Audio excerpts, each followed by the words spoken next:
Hello.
Hello.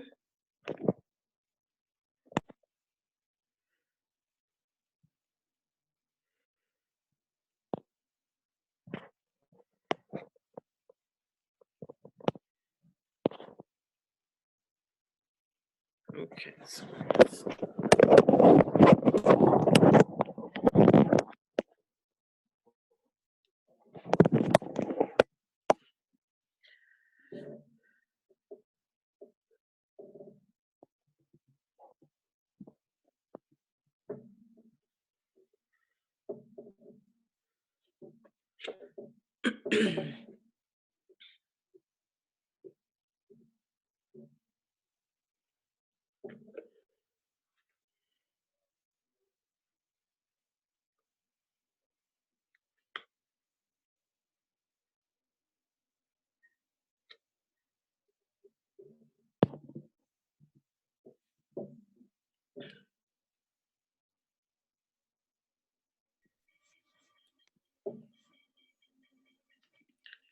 Hi.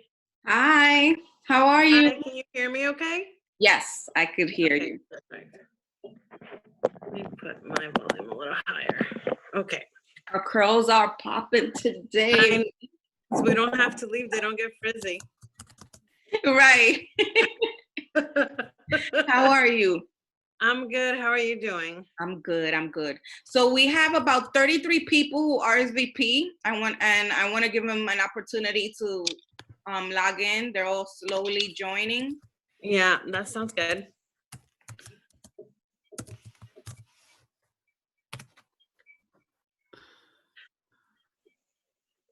Emma says that she can't hear us. Okay. Emma, can you hear me? You might need to adjust the audio on your computer. Yeah. Oh, she says she can hear. She can or she cannot? She said I can hear, or maybe she said I can't. I just saw I can. She sent me a private message that she cannot. Oh. I hear you clearly. So maybe her volume is down.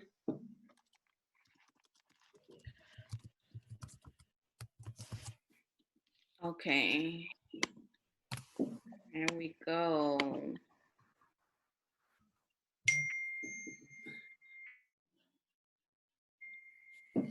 So everyone, as you come in, please mute your device. Marilyn, please mute your device. Eileen, please mute your device.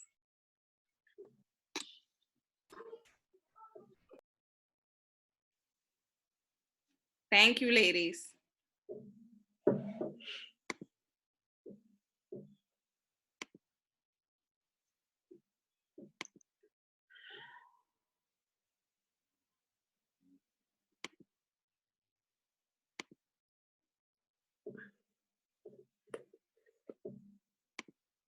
Okay, poco a poco, everybody's joining us. Oh, I'm trying to use like lighting, but then You're fine. but my glasses reflect of the light. So I feel like my eyes are like strobe lights, but it's fine. It's fine.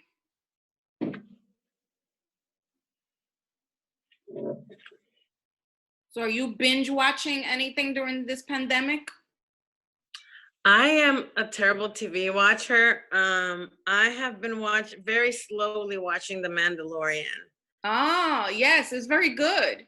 It is really good. It's very, very good. It's amazing. Like there's almost no dialogue, but the character development is really good.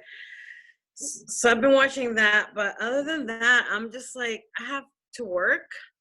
Like I have to do. I'm a therapist, so I've been having to do my therapy sessions over the phone. What kind of therapist are you? I'm a trauma therapist, so I work. I had no idea. Yeah, so I work for an agency in New York City that provides services for survivors of interpersonal violence. So I work with survivors mostly of sexual and domestic violence, children and adults, from the New York City area. But like all my clients are Spanish speakers, so I mostly work with Afro-Caribbean communities. Look at that. Do you know that Anesi Bias is also a trauma therapist? Oh, I didn't know that. Yes, she is. I wonder. I mean, there's not that many agencies No, there isn't. In New York that are doing that kind of work. So I'm sure at some point we would overlap. Yeah, I got my master's in mental health counseling, but I didn't practice. Okay. Oh. Yeah, I used to do more advocacy work for a long time. And then when I went back for my MSW, I had so many problems getting Spanish speaking, culturally competent therapists for my clients that I decided to go do clinical work instead, which was not what I was planning to do. Oh, wow. Yeah, it's not that many out there. I hear many of friends of mine and always searching for either a Black and brown therapist or someone who speaks Spanish, and for a client who doesn't speak English. Yeah, it's really hard. Even here in New York City, you wouldn't expect it to be that hard, but it is so difficult, especially people that are like, just have like the trauma lens and like have that like expertise and like things like surviving like assault and things like that. It's really hard. Yeah.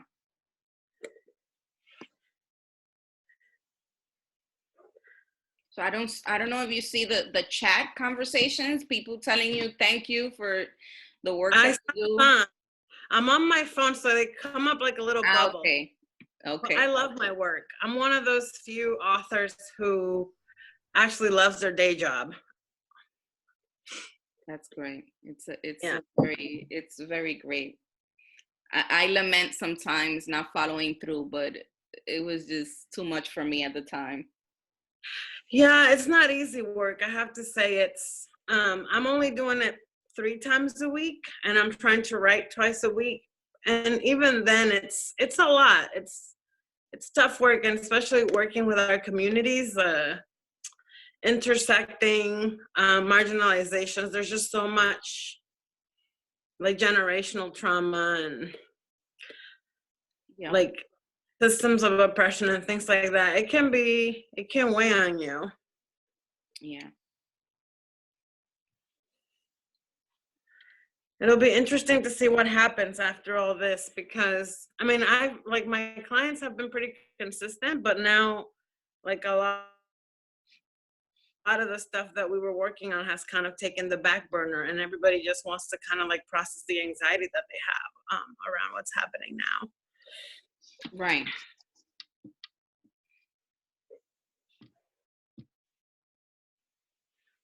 Okay, so let's as people join in. Okay, I'm ready when you are. And I want to start by introducing myself for those who are in this chat and don't know who I am. My name is Angie Abreu, and I am the founder of Dominican Writers Association. And Dominican Writers is the platform that I created to highlight the works of Dominican writers such as Adriana Herrera. If you follow our platform, you know that we've worked with people like Elizabeth Acevedo and Angie Cruz and Julia Alvarez, Juno Diaz, and yeah, our work is just to continue pushing our stories, our Dominican stories mainly, because I didn't read books by Dominican authors till after I graduated from college. But now we have about 60 or more of books written by Dominican writers. So every year we have more and more. I mean, just last week, 3 Dominican writers launched a book. So among them, Julia Alvarez and Claribel Ortega, and who was the other one? I forget who was the other one. But yeah, we have Jaffa Santos as well coming up. Jaffa is in this conversation, so she has joined here. I know I have more and more romance author. Yeah, but let me backtrack. I'm going to introduce Adriana Herrera. I'm going to read her bio here. Oh my God, I just had it here. Me muero.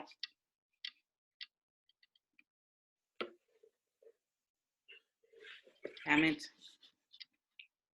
Hold on, guys. Do not kill me. Swear to God, I was prepared. You're fine.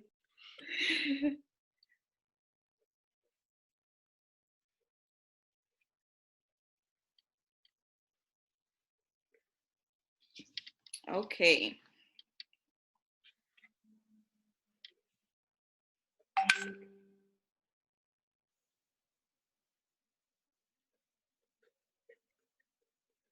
So we have here, Adriana Herrera was born and raised in the Caribbean, but for the last 15 years has let her job and her spouse take her all over the world. She loves writing stories about people who look and sound like her people, getting unapologetic happy endings. We need to work on your bio because you've done so much more. Okay, that bio does not do justice to the fact that you have written a series of romance novels. I know. Okay, like we need to see that in that bio. You are I think you're the only Dominican writer that I know of who has written romance. And especially in a series, and especially including LGBTQ characters, right? So yeah, tell us about how you got into romance and writing this series. I've been a romance reader always. I grew up in the Dominican Republic, and my mom would get me just like books in Spanish, and she would get me these like young adult romances. So that's how kind of I got a taste for it. And then in the summers, we would visit. We had family here in the States, and I had a cousin who was a nurse, and she worked the night shift, and she had like just stacks of romance novels by her bed, and I would just read them. And that's how I got into it. So it was one of my cousins that lived here in the States that kind of really got me hooked. I was definitely reading stuff that I shouldn't have been What were reading. you reading? 12. But and then I would just bring a ton of them back. Like I would go to the bookstore and just like bring like half of my suitcase back. Santo Domingo was just like romance novel. What were you reading? I read everything. I used to love historical. So I used to read like Joanna Lindsay and Elizabeth Lowell. I read a lot, like she would get the Harlequin categories, like the little books. And she's a nurse, so she always bought like a ton of medical romances. So I got that. My mom also really liked Corín Tellado, who was like a novelist. She wrote it. She was from Spain, but she wrote basically like a category romance writer. And she wrote, I don't know, she wrote like 100. And they would come in the back of the Vanidades was the magazine. Yes, they did. Yes. Yeah, I would read those like religiously. So I've always loved romance, and I've always read a lot of romance. I've always read a lot of everything, but that's always been kind of like the comfort read for me, because romance, you always know what you're getting, a happy ending. So are you a hopeless romantic?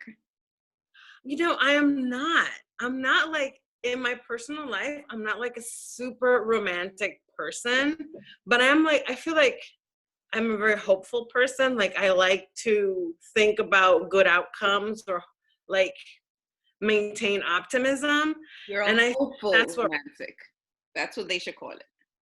That's what romance really does. It like gives you that, like that hope. And I mean, the thing that was missing was people like me. Like I had read, like of course there's Latinas in romance, but I had never read like a Dominican woman, or like a Dominican queer woman, or someone that really leaned into culture and identity in a way that made me feel like really seen. Like I feel like it's one of those things where we're at the point in fiction where it's like it's not like an honor just to be nominated. Like it's not just like, it's not enough for us just to be on the page. Like we need to be on the page really fully and in a nuanced way. Right. And so I thought I felt that's what was missing from romance in terms of like Latinx identity, and specifically Afro-Latinx identity. People who navigate their Blackness fully as Latinx people. And so I wrote the Dreamer series. Why did you call it Dreamers, the American Dreamer series? I found that so, I don't know. When I looked it up, I was looking up the hashtags, and it sounded like so patriotic. Yeah, so I started writing those books right around the time when I think the first kind of like wave of like really, like just around the time when like the election happened and like the immigration ban started and all that stuff. And so there was like the DACA conversation and all of that happening. And I just felt like I really wanted to use words that are usually kind of like aligned to things that are not about us. And like, because like the first book is like what does an American dreamer look like? An American dreamer looks like, I don't know, a Billy, like, So I have the first one here, and he looks like Lenny Santos from Aventura. Right. Well, that was also Okay, part of this it. is what I said. I was like, oh my God, that's Lenny Santos. This is what an American dreamer would look like. Exactly. An Aventura member, mixing I both wanted those. languages to make this universal music of bachata. Exactly. And so I wanted those words associated with people that look like me and stories like mine. And throughout this series, I try to, like, the titles are American Dreamer. And so, like, the idea is that's what an American dreamer looks like. That's the story of an American dreamer. The second one's American Fairy Tale. Right. And and again, it's a Cuban Jamaican social worker and a Dominican billionaire. So it's a Dominican guy who has become very wealthy doing a tech startup, and he's white passing. So it's kind of like the conversation about what it means to have privilege because you're white passing, but also, like, the book is very much like the alpha billionaire type romance, but then again with people who have like our stories. And the third one is American Love Story, and that one is he's a Haitian Afro-Latinx professor who's a Black Lives Matter activist and a white prosecutor. And so the conflict in that novel is that there's racially motivated traffic stops happening in the town, and they're like they're in a relationship, but they're trying to negotiate how that happens. So to me, that speaks to, like, that's what an American love story could look like in 2020 if you have someone like Patrice, who's a Haitian man who's an activist and trying to have a romantic relationship with a white man who's a prosecutor. And the last one is American Sweethearts, and it's a Dominican heroine she's a police officer in the New York Police Department, but what she loves to do is to do sex positive workshops with the communities that she's a part of. And so her struggle is figuring out how to let go of the dreams she had for her parents, and like trying to live up to what she thinks her parents want her to do and like what she wants to do, which is the struggle that I think we all have, right? And then he's like a Puerto Rican guy who's trying to like learn to has worked on letting go of toxic masculinity and all of this stuff and gone to therapy. So that one's called American Sweethearts. And to me, again, it's the piece of like, these are two people who have been in love since high school. And I wanted to associate not just the image, but the stories to those words that are really usually associated with people that don't look like us. I So love the very long description of every single one of these books. I have the first one, which I haven't finished reading, but I am definitely purchasing the other 3 books to read as well, because I feel like I connected so much with what you said, and that the characters likely resonate with any Dominican reader, and we're looking for stories like that. We're looking to see ourselves in these stories, like la vida cotidiana, the everyday life and everyday experiences that we go through as humans, but we navigate with a Dominican lens, right? Right, exactly. And I think the idea of not I don't want, like, what I don't ever want to do is to have to break my characters. Like, I think a lot of what is explored in fiction and in the literary spaces that our identities can exist, it's like the struggle, right? So like a person and their struggle and their trauma, and there's a lot of brokenness that happens. And even though I explore the realities of our lives, like I also try to really lean into the things that are joyful about our everyday lives, and like queer communities of color, parents, like Latinx mothers, and what they mean to us as a community. So I think, to me, the beauty of like more Dominicans writing romance or more Afro-Latinx people writing romance is that we can really explore our stories without having to go into the space of like, you know, brokenness on the page, if that makes sense. No, I understand what you're saying. I mean, just thinking about DR currently with the feminicides and relationships Mm-hmm. and the machismo, the toxic masculinity that is killing our women over there. Like they don't. Dominican women in DR, I feel, don't have a true sense of what real love is. Real love comes with brokenness, right? Real love comes with that toxic masculinity, and it shouldn't be that way. And I feel that your characters should, reflect the opposite of that. Yeah, and I mean, for me, it's been important to explore also like the different sides of the diaspora. Now that you're talking about people back in the DR, like I grew up in the DR. I came to the States when I was 23. I came to the States for grad school. So my family's still there. I had some relatives here in the States, but my mom and like my close family is there. And it's a very different thing to come to the States, as an adult from the DR.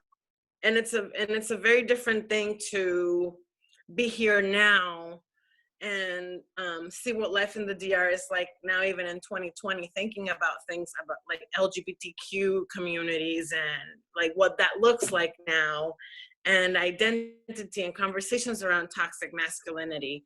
And so one of the things that I've tried to do is explore like not just the diaspora that came in that first wave after 65, but it's like the diaspora that has been coming post 9/11 and all the different ways that we are and that we're like moving in our communities. Like one of I wrote a holiday novella in December called Mangoes and Mistletoe. Yeah.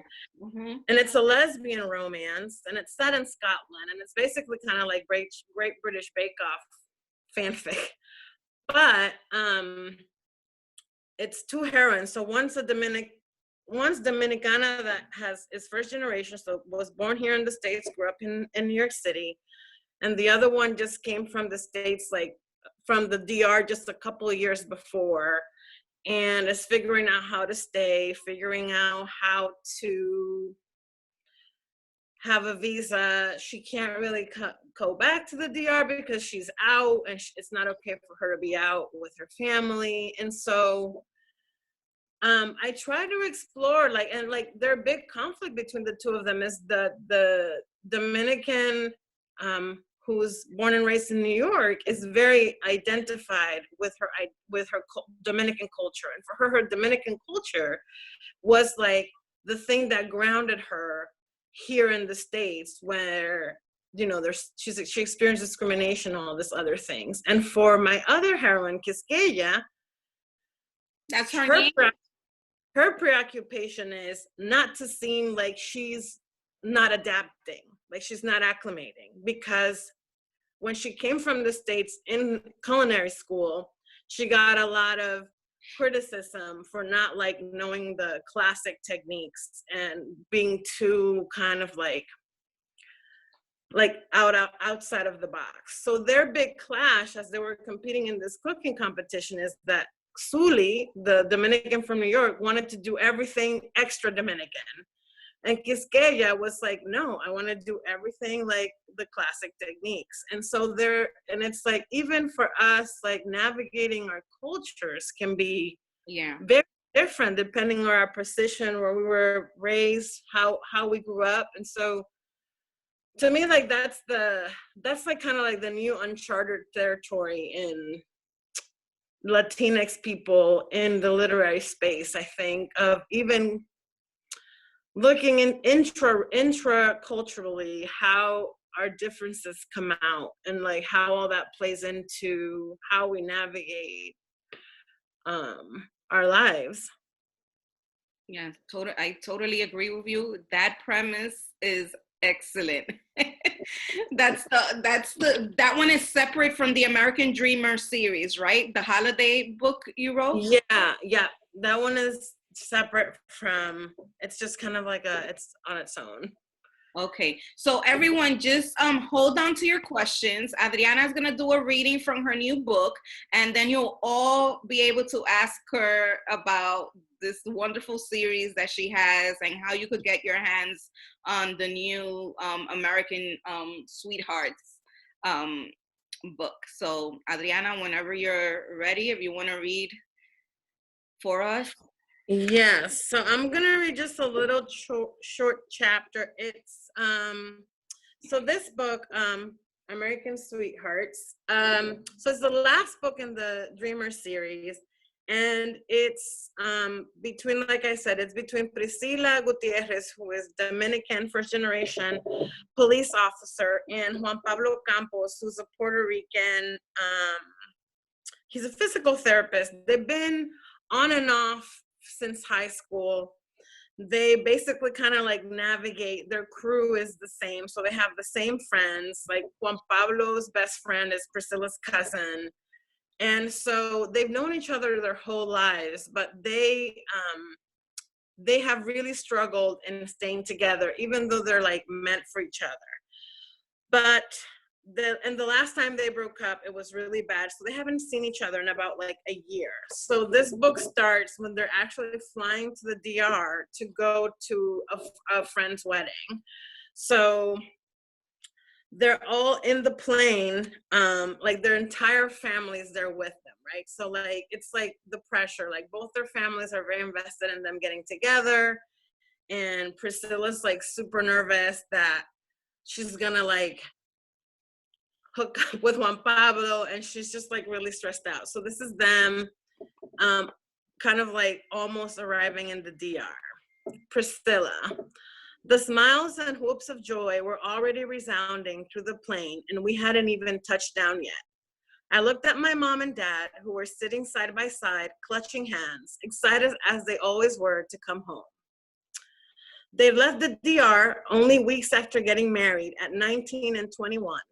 No English, no promised jobs, nothing. They made it work though, for us, for me, and I never forgot that. There wasn't enough that I could do to repay what my parents had lived through. Working multiple jobs, tireless, so they could hand me the American dream they came here for. No, they weren't perfect, but I'd never seen anything in my house but work and love. I felt a soft pat on my arm and turned to look at where Juanpa was pointing.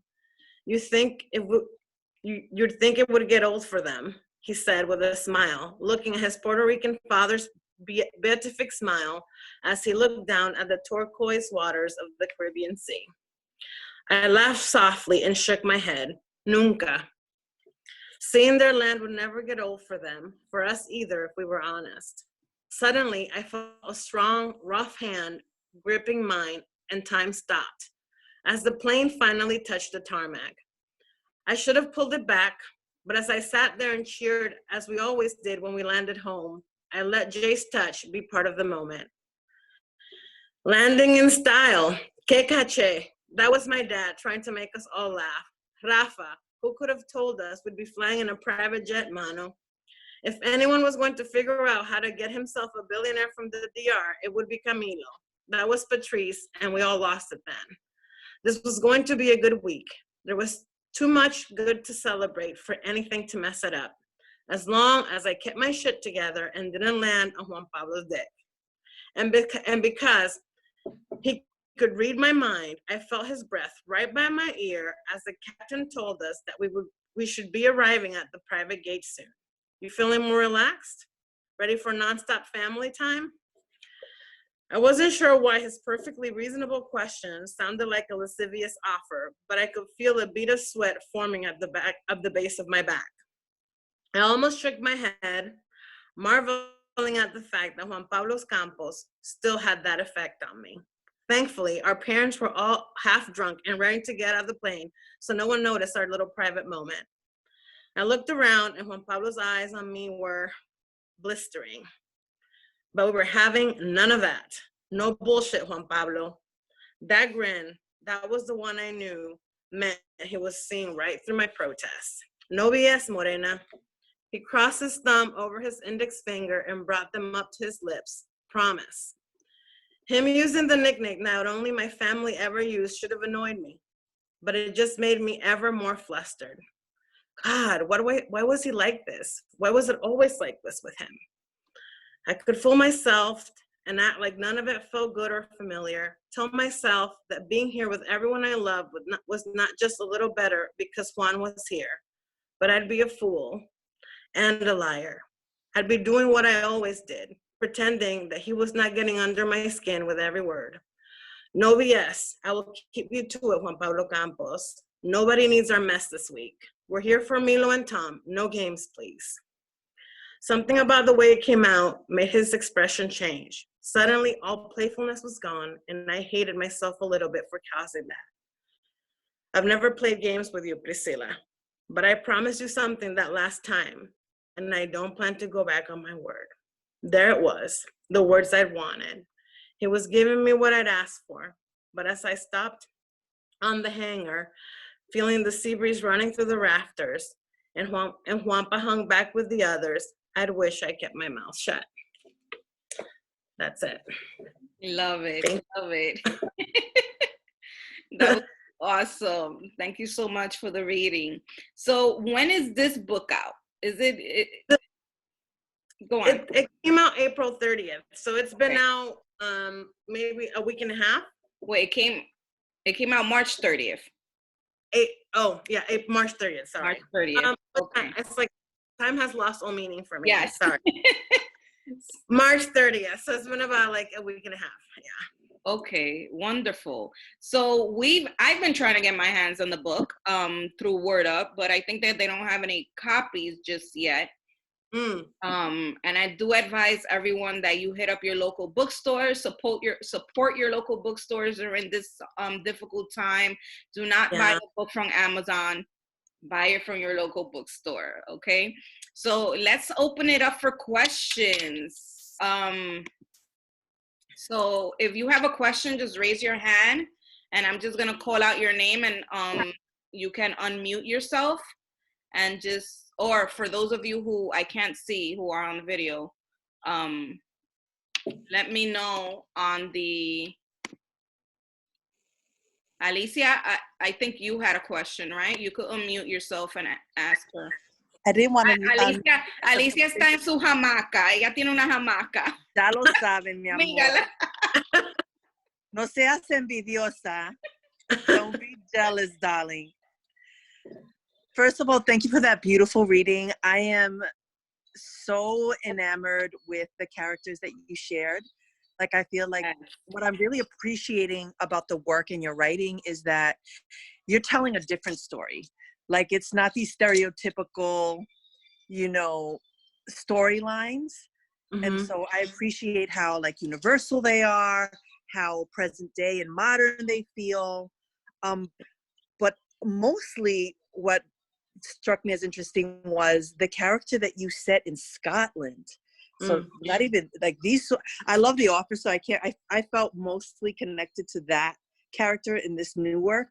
But I wanted to know why you set your story in Scotland. Like, what took you there? So I like to set stories. I'm exploring more writing stories in places that I've lived that are not the U.S. or been to that I really love. I haven't lived in Scotland, but I have a book coming out this summer that's set in Ethiopia. I lived in Ethiopia for a long time. So I set that book there. And so for the Scotland book, I was in Scotland in December, like a few years ago. And I thought Scottish romances are like a big section of like romances, like Scottish Highlanders and things like that. But I really love the idea of taking romance centered around people like our people in places where we usually are not. And so I love the idea of setting a romance in Scotland where you usually would think there would be like, a Highlander or whatever, and have our people there and like, in those places, in those streets, in those settings that usually don't, like, where we haven't been in. So that's why I decided to set in Scotland. I just think like Scotland is romantic, and it's like beautiful in December. Have you watched Outlander, the show? Yeah. Yes. My God. Yeah. When you said that, that's what it brought me to. And I mean, it's not something that I didn't know how romantic Highlanders were. Like just that storytelling, and to see to feel a Dominican character in that setting is stunning. Well done. Yeah. I think a lot about subverting like the expectations around where we can be and who we can be. And so that's like that's part of the reason why I wanted to write like a billionaire romance with a Dominican man as billionaire. And then also like exploring how those identities happen. Like this character, Thomas Hughes is his name, and Thomas's dad was a Marine during the 65 intervention. Like in the Civil War in 65, there was an occupation of the Dominican Republic by the US.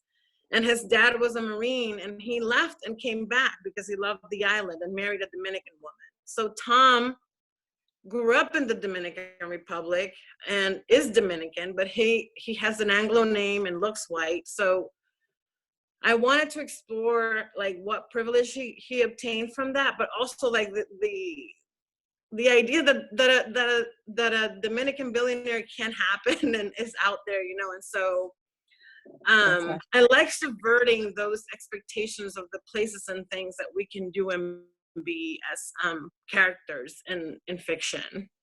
Thank you so much. Fantastic. Thank you. Yes, I love it. Who else has a question? Everyone mute your microphones if you're not speaking. So Karina, Adriana, talk to us about your publishing process. You publish with Karina Press. Yes. Correct? Yes. This series is with Karina Press, and so I mean my publishing journey was pretty straightforward, actually. I'm pretty lucky.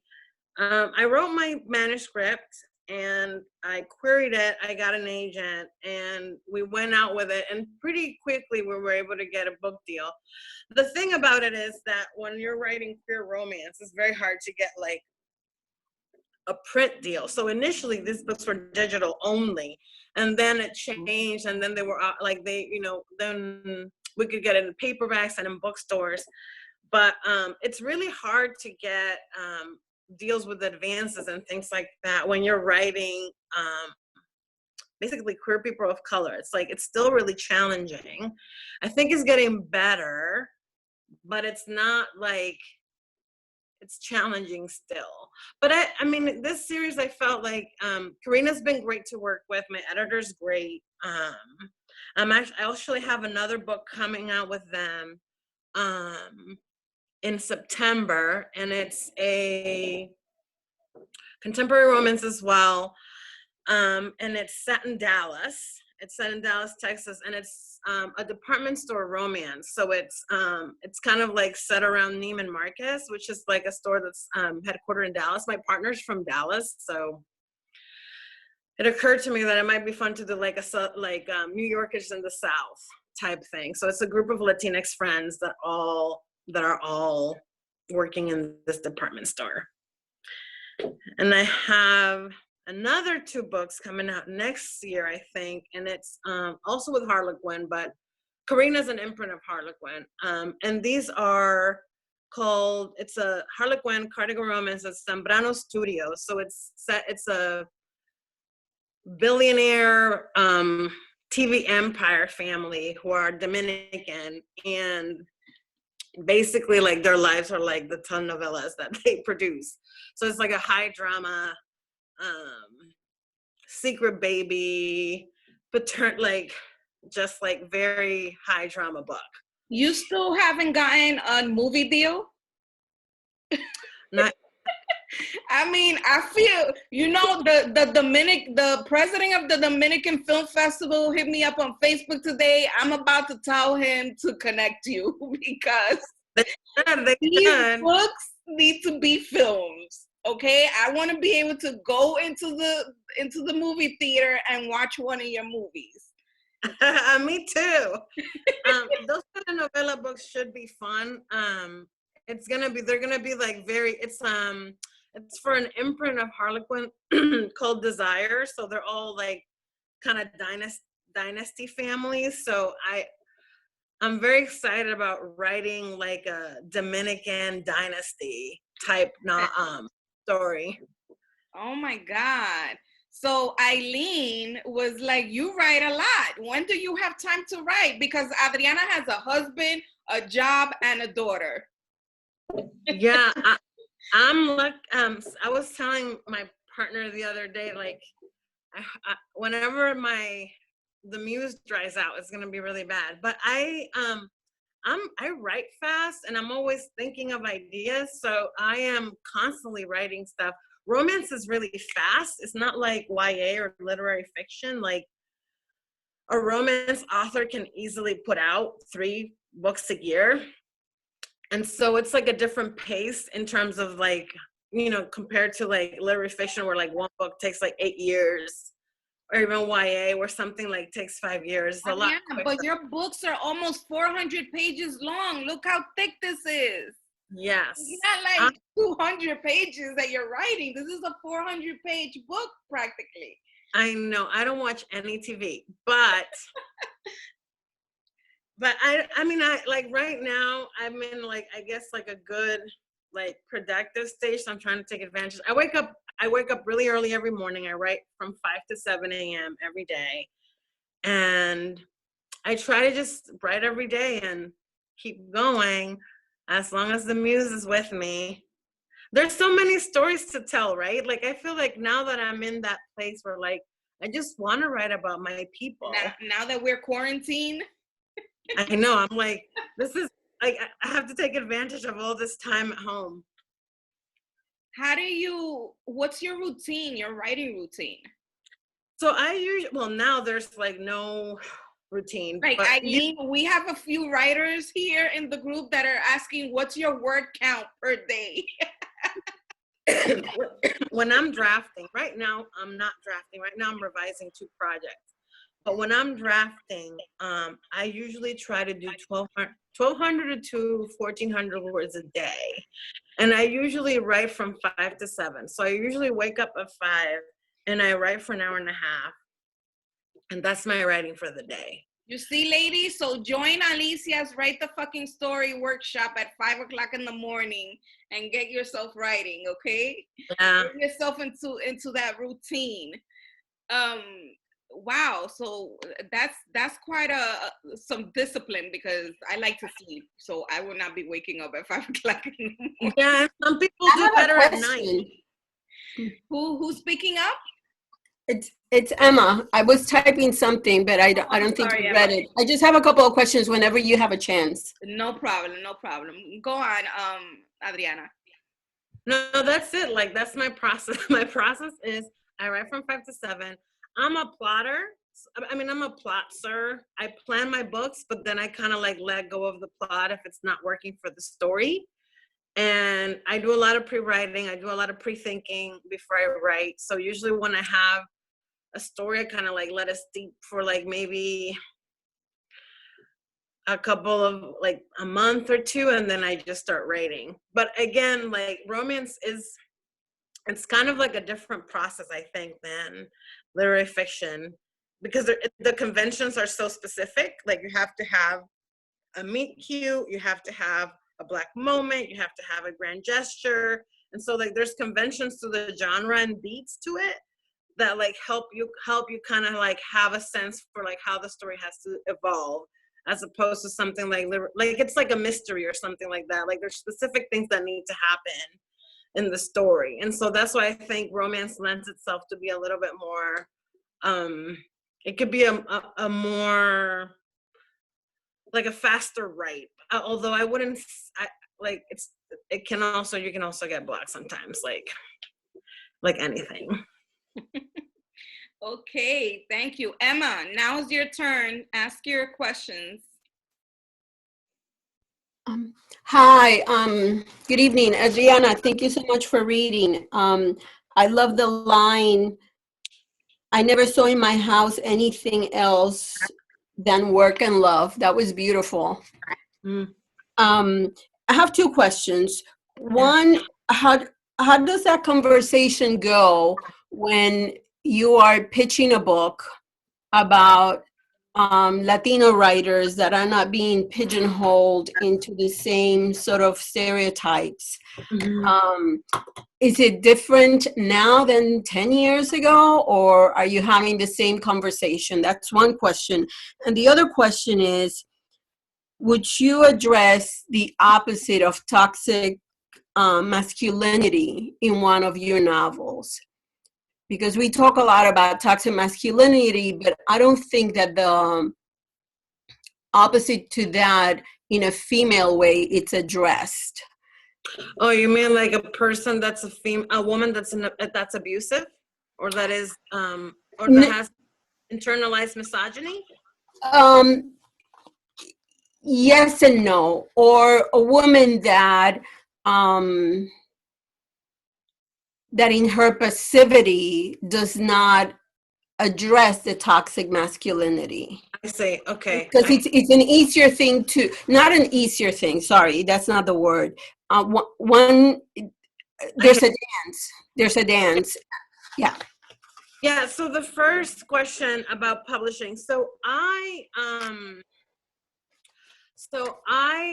haven't been in the publishing scene like, for 10 years as an author. So in terms of that, like my sense of it just from friends that I've talked to and who have been trying to get the romances published for a very long time, the conversation has shifted some, but I wouldn't say that it's completely things like American Dirt still happen, right? So like there's a real structural lack of insight and lack of cultural competence at industry wide in publishing, where I always think that you're like gonna come up against people that have like a very flat and very shallow sense of who we are as people. In terms of me, I came into the romance space with a mandate, and that was to write romance full of people who look and sound like my people getting unapologetic happy endings. And that's what I do. And so if a publisher can't do that with me, then I can't work with them. And I'm fine with self-publishing. So that's kind of like my very uncompromising answer. Because I feel like I came into the romance space to write because I didn't find the stories that I wanted to see about our people. So to me, the most important thing is to be able to write those stories unapologetically. Mm-hmm. So I did not compromise that. Second one is, the second one was about addressing toxic masculinity. So I really write from a very like intensely feminist lens. So like Priscilla in this book, Priscilla's a police officer. She's also like, her side hustle is that she facilitates sex positive workshops in her community for non-binary people, trans people, queer people of color, people who are over 65, people who are disabled. So that's like her passion. That's the work that she feels is really transformative for her community, and where she really has found her voice. And even though the law enforcement job is the job that she feels her parents can be proud of, it's still not the work that really compels her and that she feels is important and needed in her community. And so she comes at her work from a place of kind of like dismantling the ideas of like women need to be chaste, women need to be like men can have sex with whomever they want, but for a good Dominicana has to like, be a virgin until she gets married. So like the things about like where Priscilla feels that she can empower her community is by having those hard conversations about internalized misogyny about like the sense that women don't have agency over their bodies, that a woman that understands her own pleasure is not a good woman. So yeah, definitely. I get deeply into those conversations in my books. Thank you for that. Thank you for speaking about self-publishing and being one of those writers that doesn't allow an editor to tell you what your story should sound like. Because as you said, there's a lot of structural, how do I say this? There's just there's just many editors that, you know, like American Dirt, who are just clueless. And, you know, they live in this bubble, and it's like, yeah, there's Latino people, but they don't really care about what it is that we experience. They don't care whether the feelings that we share are valid or not. They try to invalidate our stories.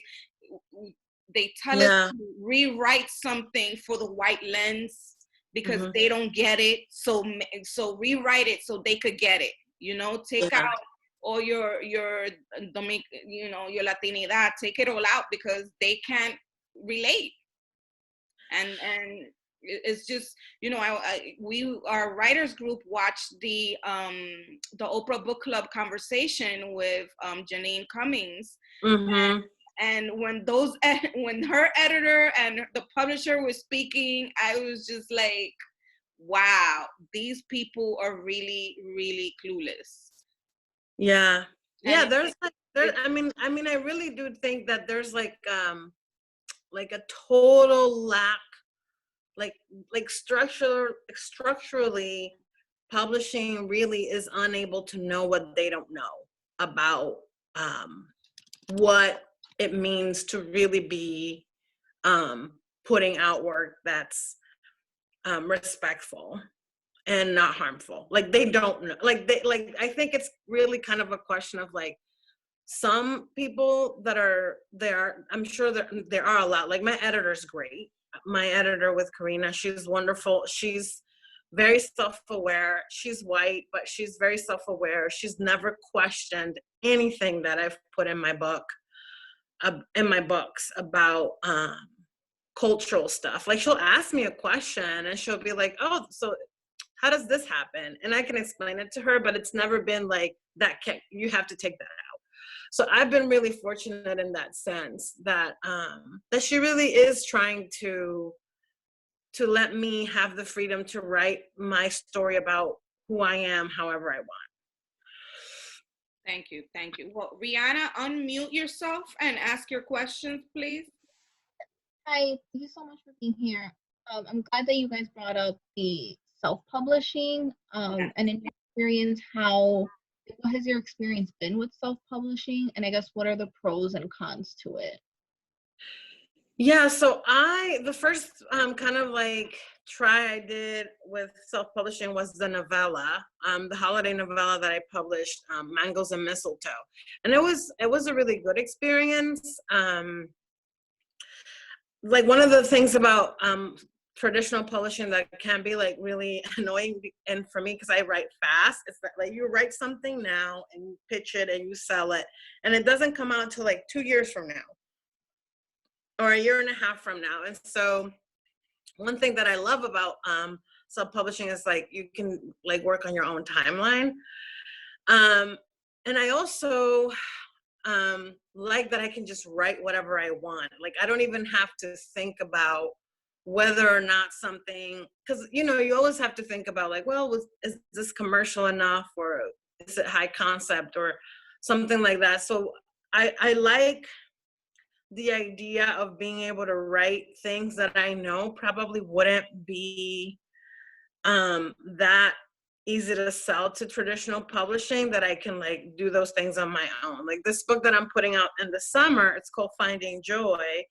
And it's a book that's set in Ethiopia, and it's a Dominican humanitarian relief worker that goes to Ethiopia and falls in love with an Ethiopian co-worker. And it's kind of like my love letter to Ethiopia. I lived there for 5 years and I really love that country. And I really have always wanted to read more about Ethiopia in a way that subverts the ideas that people have about what Ethiopia is like, and the assumptions people have about that country, because that also, like, thinking about Dominican Republic or the countries we come from, where we know there's so many assumptions about how we live and things like that. But that book is a hard sell for traditional publishing.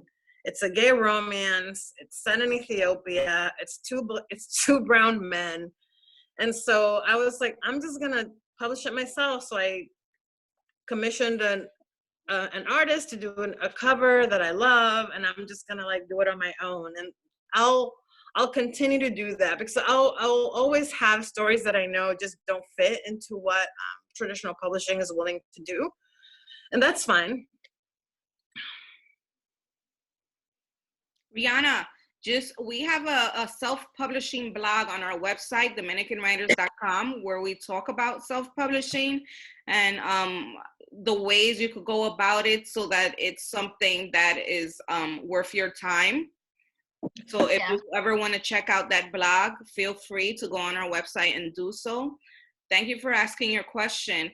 Juby. Yeah, I mean, I'd be happy to come and talk about like self-publishing commercial fiction. Yeah. That should be another Zoom conversation. Because we have Alicia also self-published, I self-published, Adriana self-published, and there's many people who have been successful in self-publishing. You just need to be organized and plan yourself out, and you don't need a whole lot of money to do it. There's plenty of options for you to do so. But and you can make money. Like, you can make money. Like, it's all. Yeah, yes, you can. Juby, you're very active in the Zoom group chat. You want to ask your question? Sure. So sorry, you hear my son in the background having a meltdown. I just wanted to know, I'm always curious about fiction writers. I write creative nonfiction, and so I obviously, like, that's from real life experiences, that things that have happened and whatnot. But I'm always curious about fiction writers and how much, if any of it is, of their content is has elements of romance or love that, like, they've seen. So, like, has this happened? Like, in your stories, have you pulled elements of romance or love that you've seen within your own circle of friends or people that you know? I mean, my happy endings are very big. And so I wouldn't say they have exactly happened to me or people I know. But all my stories, I would say, are definitely very infused by personalities of my friends. Like the Dreamer series specifically, it's really kind of like inspired or kind of like written for like the group of friends that I had when I first came to the States. I came to the States in 2002 when I was 23. And I had like a group of friends that came around that time with me, and we were really tight, and we were kind of like in New York and figuring ourselves out. And so those friends are kind of like the ones that inspired that story. So everything that I write has kind of like paint, like brushes of my life or people that are close to me. I try not to like get too literal, but definitely everything is very infused with my life. That's great. And I have a second question, and I guess I always ask this of anyone, really, right? But how do you smash imposter syndrome, if that's something that you've experienced? Because I find that to be one of the biggest things that affects so many writers. I know that in our writing group, everybody has imposter syndrome. I deal with it, and I mean, I'm not published, but I'm always curious. Yeah, I mean, I try to kind of shake it off whenever it comes. Like, it comes, especially around the time when I'm in between projects. I'm like, I don't even know how to write anything. But I try to really stay, I know what I want to write. I know the type of story I want to put out in the world. I really feel like the stories that I want to put out in the world are stories that are gonna like, that when they fall in the hands of the people that I'm writing them for, are gonna make a difference in their lives, or are gonna give them an opportunity to experience something that they possibly haven't experienced before, like seeing themselves. So I try to tell myself that, like, like what I'm trying to do matters, and like I don't have to get it perfect. Like I can, like, it doesn't have to be a perfect product in the beginning, like I'll get it there. But I think one of the things that really holds us up as people of color is that we are so used to like whiteness telling us that for us to be able to have a seat at the table, we have to come with something that's perfect. And it's really hard to get past that for us because it's a reality. And I just told myself, like, it's okay. Like, I can just have this like really crappy first draft, and then I will make it work, because I know like the bones are in there, and like I know the story that I want to tell, and then I'll get it there. Thank you for sharing that, because many writers feel that once you get to a certain stage of writing, you're not dealing with imposter syndrome. But you know, writers such as yourself, such as Elizabeth Acevedo, we still get nervous, still question themselves, still have doubts about everything. They're still human. It's like, what even is a sentence? Like sometimes what are words? Right. So Rebecca Hefner, you have a question. Could you unmute yourself? Sure. Yeah, I was just going to ask, even though your Dreamers series is complete, are there any secondary characters? Because sometimes the secondary characters linger in your mind. Are there any that you still might have a story about, and maybe to write a novella or anything like that? Possibly, I speak, but maybe. And hi, Rebecca. Yeah, and I've had an idea of doing a spin-off for the Dreamers, but I don't know. I have like so many things already in the pipeline that I feel at some points I'm like, maybe I should just let the Dreamers go.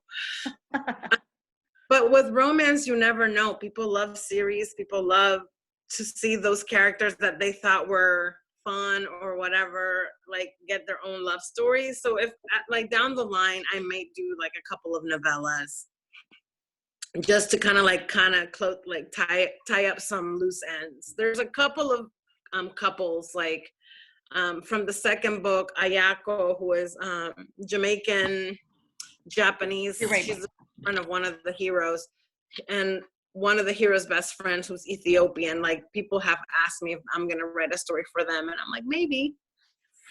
Do you remember these books that you would pick up in your local bodega? I don't know if you could see them, but there were these small books. Like this one is called Estefanía Noche de Venganza. Yeah. These little novelas that you would pick up from your local bodega or whatever, and they cost like $2.25. So I found this the other day, and I was like, oh my God, are they still printing these? And I was like, now that you mentioned, you know, spin-off from your characters, I was like, wouldn't it be amazing if you had these little books with your novelas? Yeah, I know the telenovela series should be like one of those little ones, because they're going to be category romances. So it's going to be like a little 50,000 word little book, just like that. Wonderful. I can't wait. Now I'm like, I gotta get it together to read all your books. So Eileen wants to know if you're part of a writing group or a critique group. Like, who do you have beta readers, or you know, who's helping you along with your craft, or are you just on your own? So I do I like, there's the Romance Writers of America, which is like the professional association, and I've met some really good friends from that association. And we're lucky because we're in New York and there's just a lot of authors in New York. So I have a group of author friends. They're all women of color. They're all writing romance. And we usually will kind of like brainstorm with each other or plot something out. Or if we're getting stuck somewhere, we'll do like a little phone session. And I have an accountability partner, and she's a friend who lives in the Bronx. So she actually comes over to my place and we write a couple times a week. Well, now we're like doing Zoom write-in since she can't come over because of Corona. But yeah, so I have a great community of author friends, and I do have some people who I asked to beta read my work as well. Usually 1 or 2 people per project. Usually I'm working on a few things at a time. So I'll do like 1 or 2 people to read over something if I'm not sure about it. That's dope. So I have a question that I ask all my Dominican writers. How does your family feel about the content of your books? You're writing about queerness, which is taboo in DR. You're writing about toxic masculinity, which even though DR is toxic as fuck, they still don't claim it. You know, you're writing about so many taboo subjects that our generation of parents are probably like, ¿qué es lo que tú estás haciendo? ¿Qué es lo que tú estás escribiendo? ¿Por qué tú estás escribiendo de eso? You know? Right. Yeah, so before I had my author brand, I had my person brand, and my person brand is like, I always do what I want. So, so my mom was like, of course, that's what you're writing. And she's always known I love romance, so I'm like, I was known in my family for being like a voracious reader. So like books have always been something that is like very much like part of like who I am for my family. So I think they expected me to write a book, and my mom kind of like was like, sure, you're writing romance. You've always loved romance. She's still, I think like she doesn't speak any English, and my books aren't in Spanish yet. So I don't think she quite understands the depth to what these books are gay and feminist. I bet. But you know, she's been very supportive, and the rest of my family's fine. My partner, my husband is like super supportive and reads my books and is, awesome. Wonderful. So it's been fine. Are your books getting translated to Spanish? Hopefully. I think that's one of the things that my agent's trying to do, is trying to get the foreign rights sold. I hope that they go into Spanish, because I think that could be great for them to be able. I always wondered how that worked. So if you want your book translated, the rights need to be sold to a press that will translate it? Yeah, and for some authors, like when they acquire the book, when the publisher acquires the book, they take on like wanting to put them out in other languages. But for most of the romance, like they'll acquire like world English rights, and then you keep the foreign rights and the film rights, and then your agent or your agency like will try to get them sold to like a press or like a house that does like subsidiary rights in other parts of the world. So how do I say this? What if you already have someone and you want this person to translate your book for you? I think that's one of the things where your agent comes in really handy, because your agent can like let them know if they make an offer, let them know that you already have someone that's like a Dominican person who will have like the vernacular that you need for the translation or something like that. So that's like the type. Is that what you're going for? Are you looking for specific? I would love to be able to get like someone that's, because like Dominican Spanish is its own thing. And even though I have like other nationalities in there, like it would have, my hope is that I have someone that's like Afro-Caribbean and really understands like the different vernacular, like Puerto Rican, Cuban, you know what I mean? So Well, yeah, I mean, I'd love to be able to do that, but that would have to be something that my agent works out. we may have someone for you. She's Dominican, and she's translating. Okay. She's translating Dominicana. Oh yes, I was at the launch. launch. Yeah, and she's a translator. Like that is her day job. Okay. Yeah, that'd be good. I mean, I have my self pubs too, so those, because we really want your books in Spanish. Yeah, I'd love to see that happen too. I had a question. Now I don't remember. Now I don't remember what it was that I was asking, but let's see. I think it had to do with translation, but hopefully it comes back to me. Let's see. Any other questions? Yeah, so Rihanna is asking, is it possible that the author translate the books themselves? Yeah, I think some people translate their own books. In a past life, I used to do a lot of translation and interpretation work. So I've considered doing my own, like my self-pubs into Spanish, but it's a lot of work. Mm-hmm. So if I could find someone that has the vernacular and like a sense for our stuff, then I would probably do it with them. One for Mangoes and Mistletoe, I actually had a friend of mine did like a little screenplay for it, and we had 2 Dominican authors do a live reading for Valentine's Day. One of the actresses was Guadalis, and I can't remember. Guadalis is amazing. Yes, and they were so amazing. And it was like they did like 2 scenes, but it was just like to see like Quisqueya and Suli like literally come to life. Like it was so powerful. And I was thinking, who wrote the screenplay? So the screenplay was someone named Courtney Wentzell. She is a friend of a friend, and they're trying to do like dramatized romance. So they're basically kind of taking like a romance novel and writing like a few scenes as like a screenplay. And then she found the 2 actresses, Guadalis, and oh my gosh, I can't believe I can't remember the other actress's name. And they did like the 2 or 3 scenes, but it was so powerful to see them in the voice of 2 Dominican women with the accents, and everything felt really right.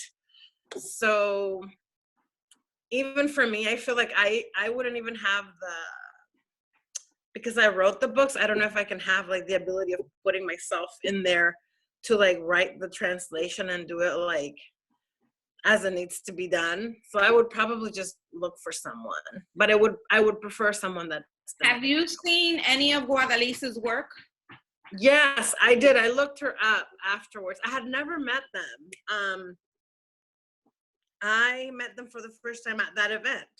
And Courtney is also, she's in theater, so I think she just knew where to knew them, and so it was great. It was wonderful. I actually have the recording from it. It was sad. She was putting up her play now with the Labyrinth Theater last week, and the play Birds and Honey, and it was a romance between 2 Dominican characters, and unfortunately, because of the coronavirus, they had to cancel. It was so devastating because Guadalis has been trying so hard to get this play up and running, and then she finally does, and this happens. But it's an amazing play. Hopefully they're able to put it back up. It was inspired on Como Abeja el Panal, no? Yes, de Juan Luis Guerra. Yeah. Yes, it was. So I hope that she's able to get it up and running because it's amazing. She also has done I think a Ana Caona play reading on a podcast that I could share with you. Is broken down into 2 parts, and it is amazing. Yeah, she was great. They were both really amazing. So if you could get her to grab one of your books and put them into into a play, and we could go see that in a theater, I'm gonna put it in her head. I'm gonna put it in her head. I have a conference call with her on Sunday, and I'm gonna ask yeah. Yeah, well, tell her I said hi. They were so great. I'm gonna ask her. But thank you so much for joining us tonight.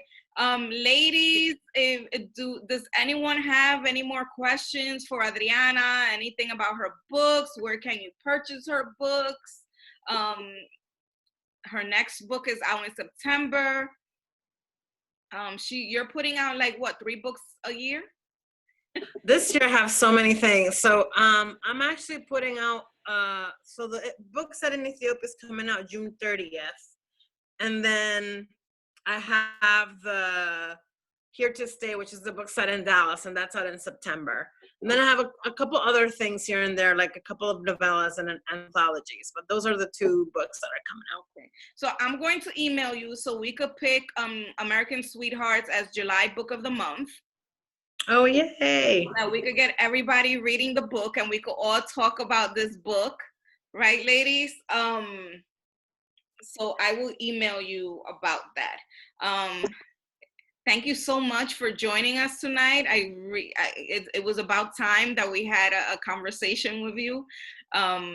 We will connect also with Jaffa, because Jaffa is her book is a romance that's taken place in Inwood, New York City. So we're looking forward to that, to her book. Yeah, right. Really, Emma, really good. Emma, to buy her book, go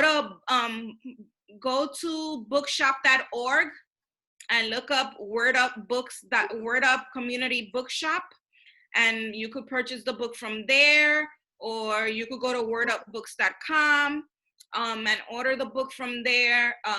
Don't order it from Amazon. Yeah, and there's in my website you can find like all my books. So you can see AdrianaHerrera.com, right?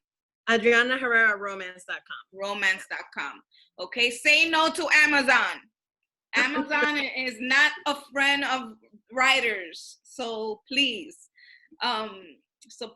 continue supporting our Dominican writers. Continue following our platform as we share more author talks. We're trying to do these author conversations every Thursday with a different author. Next Wednesday, we couldn't do it Thursday, but next Wednesday we have a conversation with Naima Coster, who is the author of Housey Street. And Naima is another Dominican writer who lives in Brooklyn, and she will be in conversation with JP Infante. Not myself, you won't see my face, but you will see JP in conversation with Naima. So you don't gotta go to bed, but you do need to log off. Thank you so much. Thank you so much to everyone who joined us tonight, and I hope this experience encouraged you to continue writing and continue reading the works of Dominican authors, okay? See you soon. Bye.